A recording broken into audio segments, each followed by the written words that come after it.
Mirë se jeni rikthyer në episodin e radhës të Pro Ligj Podcast. Sot do të trajtojmë një ligj që është relativisht i ri për sa i takon legjislacionit shqiptar, që është ligji për arbitrazhin në Republikën e Shqipërisë, dhe për këtë temë kemi të ftuarën tonë, e cila është zonja Julinda Mansaku, eksperte në fushën e arbitrazhit. Julinda, mirë se ke ardhur, faleminderit për pranimin e ftesës. Si faleminderit, është kënaqësi pranimi i ftesës dhe kënaqësi e veçantë për të folur mbi këtë temë që për me po merr gjithmonë më tepër rëndësi, ashtu siç ka kulmuar edhe me ligjin e ri për arbitrazhin, ku ne do të flasim sot. Julinda, duke qenë se është pak terminologji e re dhe ndoshta tregu dhe njerëzit nuk janë të adaptuar me këtë term, çfarë është arbitrazhi me fjalë thjeshta?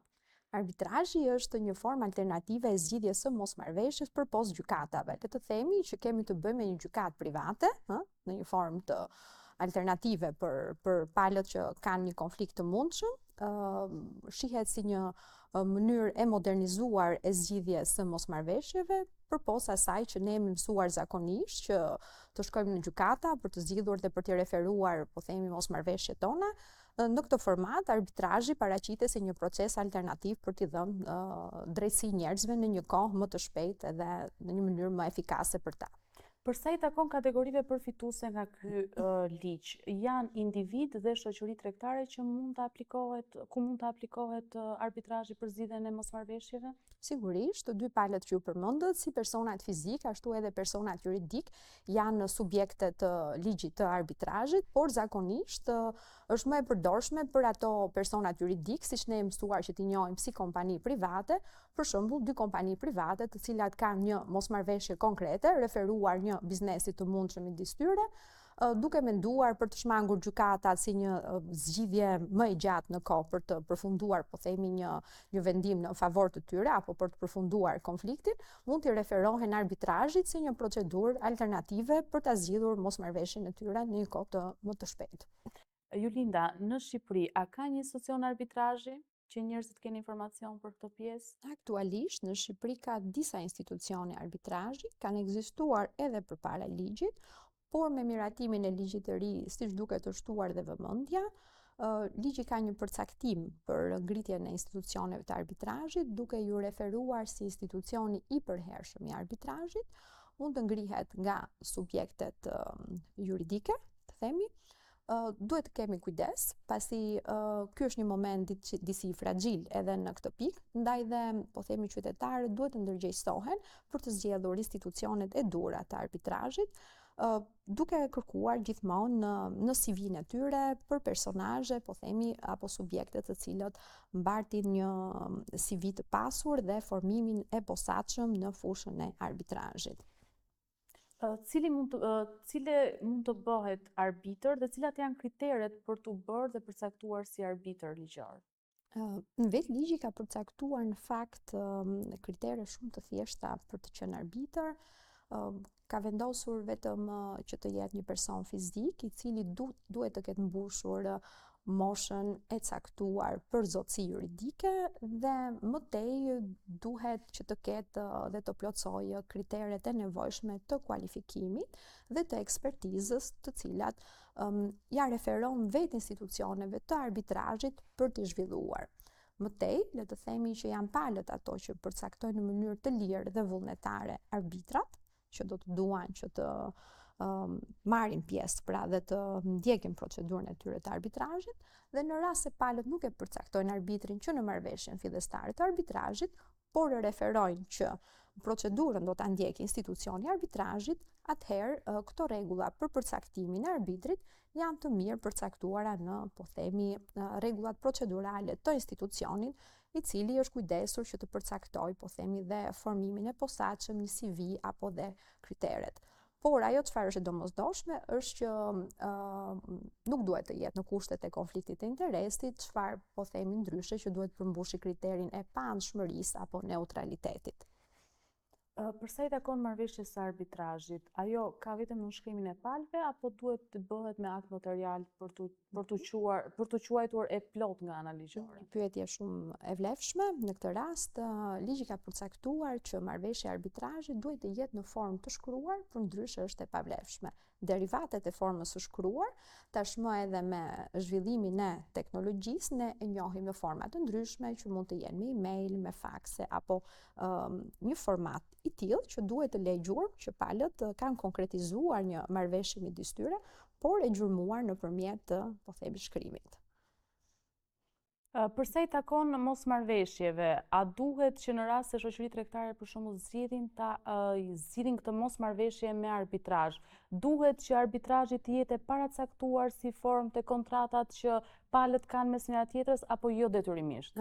Ligji mbi arbitrazhin e ka të mirë përcaktuar edhe mënyrën e referimit të klauzolës së arbitrazhit, pra bëhet fjalë gjithmonë për një marrëveshje vullnetare midis palëve, të cilën mund ta gjejmë në një kontratë paraprakisht, për shembull, dy biznese, të cilat lidhin një kontratë së bashku, mund të referojnë që në rast të një konflikti të mundshëm mbi kontratën që kanë lidhur, mund t'ja referojnë atë arbitrazhit përpos gjykatës.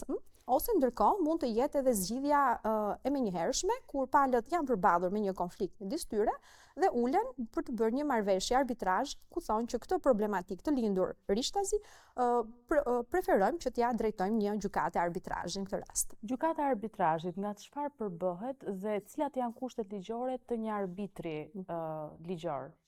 Gjykata e arbitrazhit, siç thamë, në vetvete është një gjykatë private, përbëhet nga një trup arbitrazhi. Trupa e arbitrazhit përbëhet nga një arbitër ose një grup arbitrash. E rëndësishme është që palët i zgjedhin këto arbitra dhe numri i arbitrave duhet të jetë gjithmonë tek, sepse siç dihet, vendimi do të merret me shumicën e votave, ndaj dhe është e nevojshme që të përkojë me numrin tek të personave që do të përbëjnë atë që ne njohim si trupi i arbitrazhit apo gjykata e arbitrazhit. Në momentin e përfundimit të vendimit të arbitrazhit, është menjëri i ekzekutueshëm apo ka mënyra të tjera apo procedura të tjera për ta bërë atë me efekt të menjëhershëm ekzekutimi?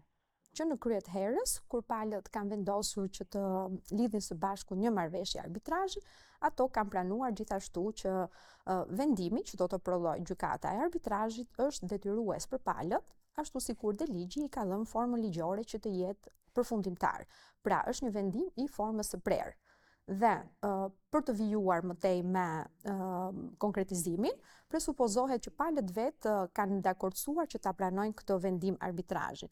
Në rast se ndonjëra nga palët nuk do ta ekzekutojë në mënyrë vullnetare, atëherë pala tjetër merr vendimin dhe i referohet gjykatës për të lëshuar titullin ekzekutiv. Pasi, sipas ligjit për arbitrazhin në Shqipëri, vendimi i gjykatës së arbitrazhit përbën titull ekzekutiv. Që do të thotë më pas mund të ekzekutohet mbas lëshimit të urit të ekzekutimit me anë të përmbarimit. Sigurisht, po. Efekti juridik prodhohet pastaj, vjen pasojë dhe mund të shkojë deri në përmbarim për ekzekutimin e një marrëveshje arbitrazhi. Presupozohet që palët duhet ta ndjekin në mënyrë vullnetare, meqense vetë ata kanë preferuar që ta zgjedhin gjykatën private për zgjidhjen e konfliktit të tyre. Në qoftë se palët nuk do arrin ta zgjidhin, siç tham, vullnetarisht, pra ta ekzekutojnë vullnetarisht, kalojmë tek ajo që ne njohim që është lëshimi i titullit, do të thënë i urdhrit të ekzekutimit, meqense përbën titull ekzekutiv, dhe kalojmë tek kodi i procedurës civile, ku kemi mënyrën e ekzekutimit, po themi, të urdhrave të ekzekutimit. Duke qenë se ligji për arbitrazhin në Republikën e Shqipërisë është një ligj relativisht i ri, sa është ndërgjegjësuar masa për ekzistencën e kësaj forme alternative për zgjidhjen e mosmarrëveshjeve dhe a ka kufizime për sa i takon natyrës së mosmarrëveshjeve? Dhe falenderoj për këtë pyetje dhe të falenderoj që ju zgjidhni të trajtoni tema kaq të veçanta dhe të rëndësishme që po marrin një vlerë tjetër tashmë për kulturën tonë juridike, ashtu edhe për ofrimin e mundësive që ky ligj i jep qytetarëve apo dhe subjekteve të interesuara që të mund të ngrenë vëmendjen ndaj mënyrave alternative të zgjidhjes së mosmarrëveshjeve, duke qenë që le të themi që deri diku sistemi jon gjyqësor ka patur disa, po themi, ngarkesa në këto momente për të zgjatjen e çështjeve dhe po themi që është rritur vëmendja e qytetarëve apo sidomos e subjekteve tregtare për të preferuar këtë lloj metode për të zgjidhur mosmarrveshjen. A ka natyra mosmarrveshjes që përjashtohen nga ligji apo që nuk mund të jenë objekt i aplikimit të këtij ligji? Ligji ka të përcaktuar që kryesisht marrëveshjet të karakterit pasuror janë objekti kryesor i marrëveshjeve të arbitrazhit apo edhe i zgjidhjes, le të themi, të mosmarrveshjeve nga ana e gjykatave. Pra mund të jenë kontrata të karakterit komercial, mund të jenë kontrata që referojnë probleme të karakterit të sigurimeve shoqërore, në infrastrukturën rrugore, në shëndetësi e tjera si këto. Përgjithsisht ligji ka kategorizuar si ndalesa të objektit të marrëveshjes së arbitrazhit ato konflikte të karakterit publik që kemi të bëjmë me fushën penale, pra çështjet penale, çështjet administrative dhe çështjet familjare nuk mund të referohen nëpërmjet një procedure arbitrazhi. Shpeshherë shohim që mund të zgjidhen dhe mosmarrveshjet me karakter, pra mosmarrveshjet në fushën e të drejtës së punës, mund të jenë objekti marrëveshjes së arbitrazhit apo një procedure arbitrazhi. Duke qenë se koha është elementi kryesor që ju kushton njerëzve, pritja, mbarimi i durimit e të tjera, nëse ma përkthejmë në kohë, sa kohë zgjat një procedurë arbitrazhi deri në finalizimin e një marrëveshje arbitrazhi? Atëherë, nëse do ta bënim pyetjen në një formë tjetër, që pse do ta preferonin palët për ta zgjidhur mosmarrveshjen e tyre ndërmjet arbitrazhit, themi, dhe gjykatës së zakonshme që ne jemi mësuar, është pikërisht koha një nga elementet kryesore që njerëzve u jep mundësinë e realizimit të së drejtës së tyre në një kohë të caktuar. Patur parasysh kolapsin, themi, apo edhe ngarkesat e sistemit tonë gjyqësor, ku marrja e kohës deri në shkallën e përfundimit të zgjidhjes mosmarrveshjes mund të shkojë deri në 5 vite, në rastin më të mirë, mund të themi që në rastin e një procedure arbitrazhi apo procesi arbitrazhi, duke qenë se palët kanë vetë mundësi për të kontrolluar edhe zhvillimin e procedurës, mënyrën e përcaktimit të gjithë zhvillimit të procesit të arbitrazhit në harmoni me rregullat e institucionit të arbitrazhit, mendohet që kursen goxha kohë duke shkuar deri në 1 vit. Dhe siç e tham, duke qenë që kjo përbën një vendim përfundimtar dhe të ekzekutueshëm, këtu le të themi që mbyllet edhe etapa e një procedure arbitrazhi. Nuk shkon më me një ankim më tej apo me ndjekjen e shkallëve të tjera të gjyqësorit. Pra, ekuivalenti një vendimi të formës së prerë të gjykatës së apelit është një marrëveshje arbitrazhi. Pikërisht. Julinda, duke qenë se ne në episodet e mëparshme kemi trajtuar dhe ndërmjetësimin. Ku ndryshon ndërmjetësimi nga arbitrazhi? Disa ndryshime karakteristike të këtyre dy ligjeve dhe formave alternative. Se dyja janë forma alternative të zgjidhjes mosmarrveshjeve apo problemeve. Ku ndryshojnë këto nga njëra tjetra? Ndërmjetësimi në vetvete është një procedurë, le të themi, paraprake, e cila mund të ndiqet pa shkuar palët në arbitrazh dhe mund të përfundojnë në një, po themi, proces ndërmjetësimi ku palët duke zgjedhur me ndërhyrjen e ndërmjetësit, i cili, le të themi, është edhe subjekti përcaktuar nga ligji, shkojnë deri në pikën e arritjes së një konkluzioni ndërmjet tyre, ku me bashkëpunim të përbashkët arrin në një, po themi, rekomandim apo në një material ku ata kanë vendosur që të konkludojnë në mosmarrveshjen e tyre, ku më pas kjo marrëveshje arritur nëpërmjet ndërmjetësit, pra këtu bëhet fjalë për një marrëveshje të arritur ndërmjet palëve. Ndërmjetësi me marrëveshjet shkon në gjykatë dhe, le të themi, bën formalitetet e caktuara për njohjen e, po themi, marrëveshjes ndërmjet palëve. Përndryshe, le të themi, nga ndërmjetësimi, në rastin e arbitrazhit kemi të bëjmë me një procedurë gjyqësore nga fillim në fund, ku palët janë ato që përballen me një, po themi, si iniciohet, le të themi, nëpërmjet një kërkesë padije, nëpërmjet provave që shoqërojnë kërkesë padinë, kemi të bëjmë një deklaratë mbrojtje, është një procedurë e tërë për marrjen e provave, për përcaktimin e dëshmitarëve, për përcaktimin e ekspertëve, le të themi që ka të njëjtat rregulla procedurale sikundër ne do të ishim në një proces të zakonshëm gjyqësor. Pra, kemi të bëjmë me një vendim, gjykate në rastin e arbitrazhit dhe një marrëveshje të arritur ndërmjet palëve me ndërmjetësimin e ndërmjetësit në rastin e procedurës së ndërmjetësimit. Shumë e qartë. Në raport me vendimet e arbitrazhit ndërkombëtar, a njihen ato në Shqipëri dhe si funksionon zbatimi i tyre? Në të dyja rastet, siç tham, janë objekti i ligjit të arbitrazhit, si vendimet e gjykatave të arbitrazhit ku vendi i arbitrazhit është Shqipëria, ashtu edhe në rastin kur kemi të bëjmë me një vendim arbitrazhi ndërkombëtar dhe ai është objekt i ligjit tonë. Vendimet ndërkombëtare të arbitrazhit janë objekt i Konventës së New Yorkut për njohjen dhe ekzekutimin e vendimeve të arbitrazhit ndërkombëtar. Këto vendime pasi, duhet të vinë në Shqipëri për të ekzekutuar, referohen dispozitave të këtij ligji, dispozitave të kodit të procedurës civile, ku gjykata kompetente për njohjen dhe ekzekutimin e tyre është gjykata e apelit, e jurisdiksionit të përgjithshëm në Tiranë.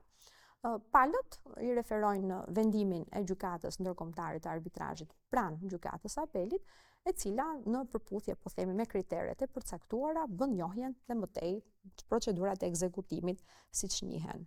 Ndërkohë që një vendim i gjykatës së arbitrazhit vendas, siç tham, është automatikisht i detyrueshëm dhe përfundimtar dhe vijojmë me ekzekutimin e tij.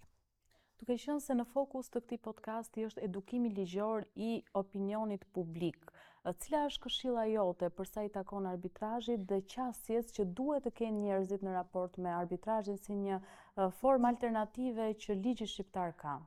Për t'u gjendur më pranë qytetarëve, u mendua që ligji i arbitrazhit ishte, i shumë pritur derisa dhe ndodhi që të miratohej. Është një formë që i vjen më afër qytetarit për t'i dhënë mundësi që të ketë një mënyrë alternative, le të themi, për ta kontrolluar vetë çështjet konfliktuale ndërmjet tyre. Le të themi që është një gjykatë private.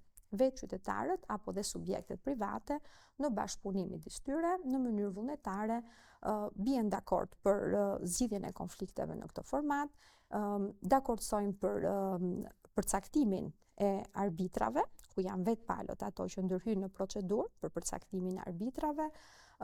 Arbitrat, le të themi, që janë persona që duhet të kenë kualifikimet e nevojshme, ekspertizën e nevojshme, ku palëve mund t'i vihet mund t'i nevojitet akoma më tepër patur parasysh edhe karakterin e mosmarrveshjes midis tyre.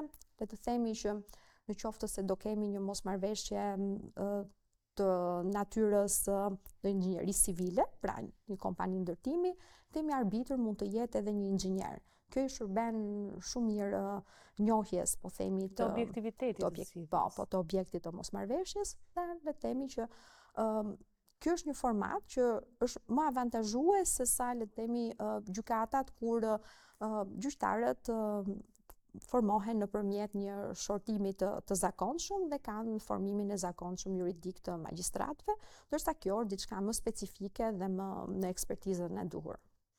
Nga eksperjenca, cili është edukimi që gjykata bën që njerëzit të jenë të ndërgjegjësuar për këto format alternative për ta shmangur gjykatën si alg, sepse është kosto, dhe ne dim shumë mirë që kostot gjyqësore janë të mëdha, sidomos në kohët e sotme që niveli stokut të dosjeve është shumë i lartë. A bëhet një fushat informuese nga institucionet e drejtësisë, nga organet përkatëse për sa i takon këtij ligji? Në fakt, nuk është ngritur vëmendja e duhur. Pas miratimit të ligjit, le të themi, ka qenë më shumë në interesin e zakonshëm qytetarëve të informohen në mënyrë private për mënyra të tjera, kur ato ndjehen të ngarkuar dhe të lodhur nga zgjidhja e mosmarrveshjeve nëpërmjet gjykatave.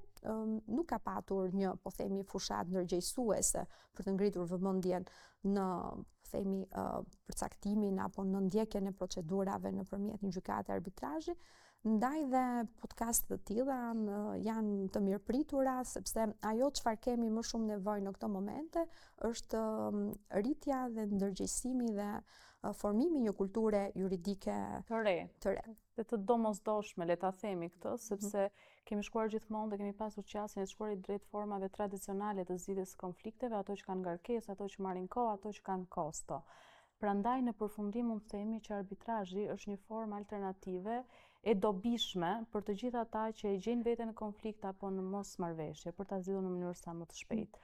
Julinda, të falenderoj për pjesëmarrjen, ishte kënaqësi.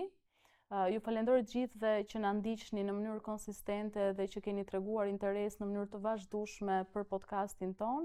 Ju ftoj të na bëni subscribe në kanalin ton YouTube me të njëjtin emër dhe në të gjitha rrjetet tona sociale. Mirupafshim deri në episodin e radhës.